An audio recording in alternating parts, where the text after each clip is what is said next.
episode 42 of The Weekly Whisper. I'm your host, Elian Habanero, and I'm here to talk all things 365 Pro Wrestling, and you know I got a mouthful to talk about this episode because it just went down last Saturday, the first doubleheader from 365 Pro Wrestling, and man, there's a lot to go through, but this is the program where we go through it all, and we have a new champion.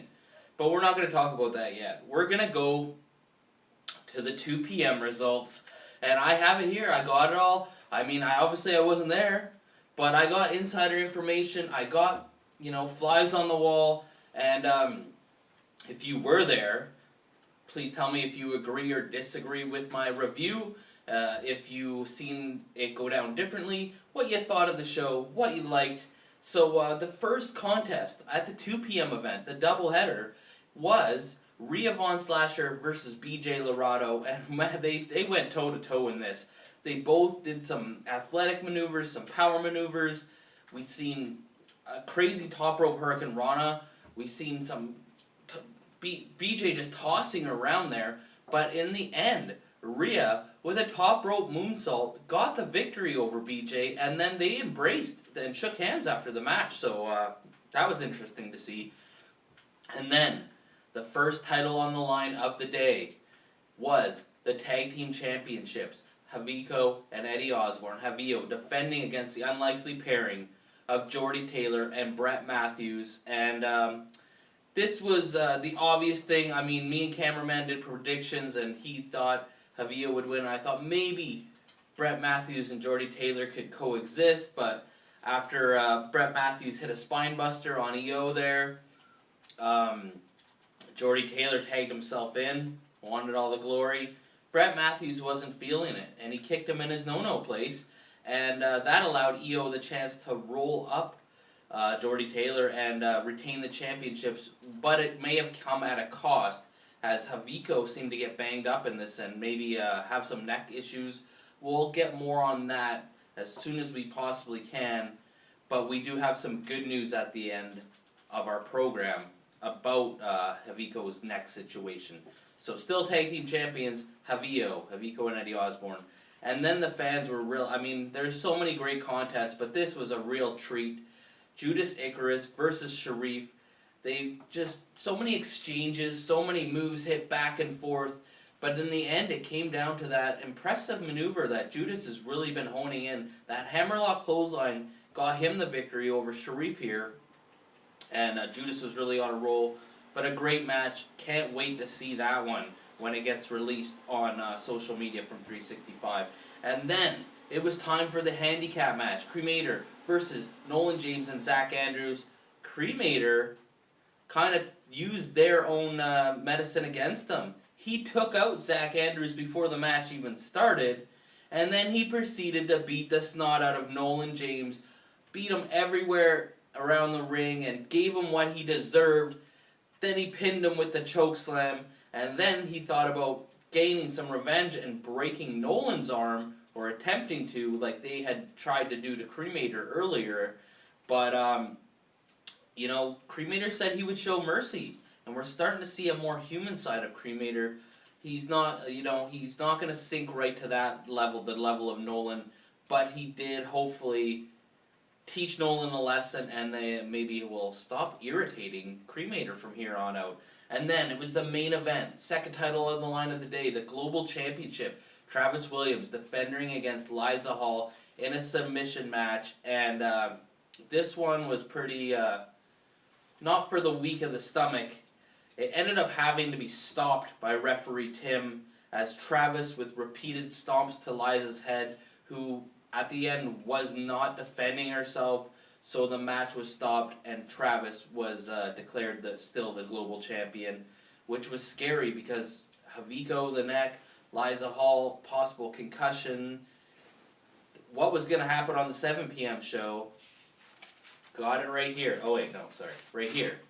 We got it. So, the 7 p.m. show started off with the 4-way match. Bj Lorato, Nolan James, Eddie Osborne, Judas Icarus, and what a night it was for Judas Icarus. I mean, this match was all over the place. Everybody, EO attempting a dive on, but missing and eating the floor. BJ with a huge crossbody.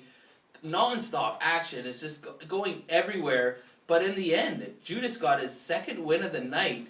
Once again, using the hammerlock clothesline after a nasty headbutt to EO. And Judas, this was a great day for him. He shot right up the rankings, in my opinion. And congrats to him on 2 great matches and 2 big victories. And then it was Travis Williams versus the Cremator. This was not for the Global Championship. Travis was really scared of Cremator, but Travis was up to his old tricks again. And you know, when he was on the offense against Cremator, he was all of a sudden not scared anymore. And then he faked an injury, which, like I said earlier, Cremator's showing more of a human side, and Cremator didn't want to go in for the kill, almost like he didn't want to go in for the kill on Nolan, and Travis was just faking the injury, so when Cremator finally decided to go after him, he got cradled up for the win. So the sad to see Cremator being taken advantage of that way, but maybe if he had a manager or someone in his ear, that would be really good. I could see something like that to not let him fall for this stuff. So then Liza Hall, who was banged up, didn't even know if she was going to compete at the 7 p.m. event. Not only did she compete, she put her Global Women's Championship on the line against Ria Von Slasher, and I was surprised by this outcome. I was surprised Liza was able to get the win, once again with her LH pretzel submission hold. Ria was on top in this match, especially with the condition Liza was in after the first match. I mean, Ria was obviously, everybody was banged up from the first show. But at this point, I would have said Ria was the heavy favorite, but it did not turn out that way. Liza Hall is still your Global Women's Championship. And so Haviko's neck was bad enough to keep him out of the 7 p.m. show. So Sharif needed an opponent. And you would think, this would surprise me, as Travis Williams is known for being a coward, taking all the shortcuts and everything like that. But not only did he accept the Sharif challenge, he put his Global Championship on the line. So he wrestled 3 times in this day. And then he was successful once again. So 3 big wins for Travis Williams, who he kept hitting Sharif's head and neck into the top turnbuckle repeatedly, and then he got him in a sleeper hold and won via the sleeper hold. So a big night for Travis Williams as well as Judas Icarus. And then there was the wild street fight between Bret the Body Matthews and the old greedy bastard Jordy Taylor for the Grand Championship. If you've done the process of elimination so far, I said there was a new champion, and this was what I was talking about. Congratulations, Bret Matthews, as he won the Grand Championship in a street fight that spilled onto the highway, it spilled into the bathrooms, there was carnage everywhere, there was broken weapons or illegal objects everywhere, but they were legal in this match, and Bret Matthews once again kicked him where the sun don't shine, and hit him with that facebuster maneuver there, and ended Jordy Taylor's reign. I mean, props to Jordy Taylor for such a tremendous reign as the Grand Champion, but big congratulations to Bret Matthews. Well-deserved victory. We do have a new Grand Champion, and we got a couple other notes to talk about here. The Pro Wrestling Academy is once again opening back up in Campbell River. This is great news to my ears, and I'm sure other people where Victoria is a little bit out of a little bit far of a commute for them, so we might see more people come down from the north of the island. So if you have any interest in that, hit up the Pro Wrestling Academy on Instagram or Facebook for more information, and they can help you out as far as getting signed up or answering any questions that you may need to know. And we still have more to talk about in the future, because November 7th, which is the next event for 365 Pro Wrestling, has been announced that Dr. Walls has made this a doubleheader as well, and he's made a couple small announcements here as well. Well, they're big announcements, but I mean, he hasn't announced all the matches and everything like that, but he said that TJ Harley would be allowed to return for these events, this doubleheader event, and that one match has been signed, which is good news for Haviko fans.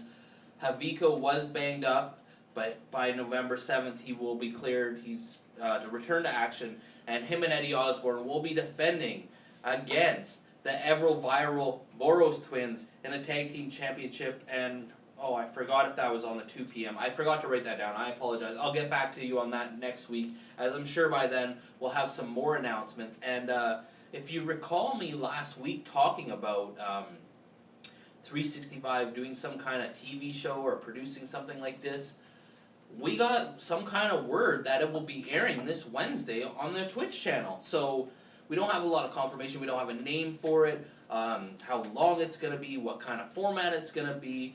But I believe it's kind of like going to be like the first pilot episode that will be airing Wednesday on the Twitch channel. And so that's going to be huge. And then this, I mean, obviously being from Ontario, this is really interesting to me, but not sure what this means. The 365 Pro Wrestling Live title, or Live Championship, has been shipped to the Ontario offices of 365, the Ontario 365 headquarters. So some kind of live title is making its way to Ontario. It's been shipped. What exactly does that mean? What's going to come of that? Will myself and other Ontario talents get a chance to go after this? Will they be partnering with some other promotion to bring you that? I don't know, but as soon as I know anything more about this, make sure you tune in next week, because we're going to have a lot of blockbuster announcements. We're going to get all the details filled in. We'll have more fallout from the show that just happened, as far as what some of the wrestlers are saying, and more details will come in for the matches. Some of the matches, maybe we'll get some highlights of those. And as always, after an event takes place for 365, I do my top 5 rankings. So this is the top 5 rankings, my unofficial top 5 rankings, just how I'm feeling it for the 365 superstars right now. So I got the former grand champion, Jordie Taylor, at number 5. I'm not sure if Dr. Walls is going to do a mandatory rematch clause. I mean, these guys have battled each other quite a few times, but I can see Jordie Taylor still being in maybe possibly the grand global championship hunt, or it all it takes is one big win for Jordie Taylor to be right back there. And he kind of went from 1st to 5th there, but I feel he still deserves to be in the top 5. Judas Icarus, 2 huge victories, a 4-way win and then a singles win over Sharif Morrow. Judas Icarus, I put him in 4th spot. I feel he deserves a title shot now, especially with the way the match between him and Travis Williams went down in the Global Championship Tournament. So I got Judas Icarus at number 4. Liza Hall, I got her at number 3. She's still the women's champion, global women's champion, even though she did not capture the global championship. But what an effort to be able to defend against Ria there. So I got her at number 3. Basically, the top 3 are the 3 championships. I just put the global women's at number 3 because, one, this is her first time defending it, and the roster of women that are vying for this title is not quite as big as the other championships. There's not as many people going for it, and like I said, it's only been defended once. So she's at number 3. At number 2, I got Brett Matthews, the new grand champion. I'm not saying that the global championship is more prestigious. I just feel like he's a new champion. He hasn't defended it, but so that's why he didn't get the number 1 spot. So he's at the number 2 spot. And then I put Travis Williams, who defended it twice and also had one other non-title victory, the global champion, the golden boy, Travis Williams, at number 1. So there's my top 5 365 rankings. Unofficial, of course. Let me know who you think should be. I'll try and get Paul to maybe do his update now that he knows the outcome of the matches, and we'll talk about that in the future. Make sure you drop it in the comments, anything that you want to contribute or dispute or agree to disagree or any of that fun stuff. So this is my top 5 unofficial rankings. Number 5, Jordie Taylor. Number 4, Judas Icarus. Number 3, Liza Hall. Number 2, Brett Matthews. Number 1, Travis Williams. There you have it. So episode 42 of the Weekly Whisper, but please make sure you like or you get a leg drop. comment, or you get a clothesline. Subscribe, or you get a suplex, and share, or you get a sleeper. I'm your host, Elian Habanero. I love wrestling. Cuba!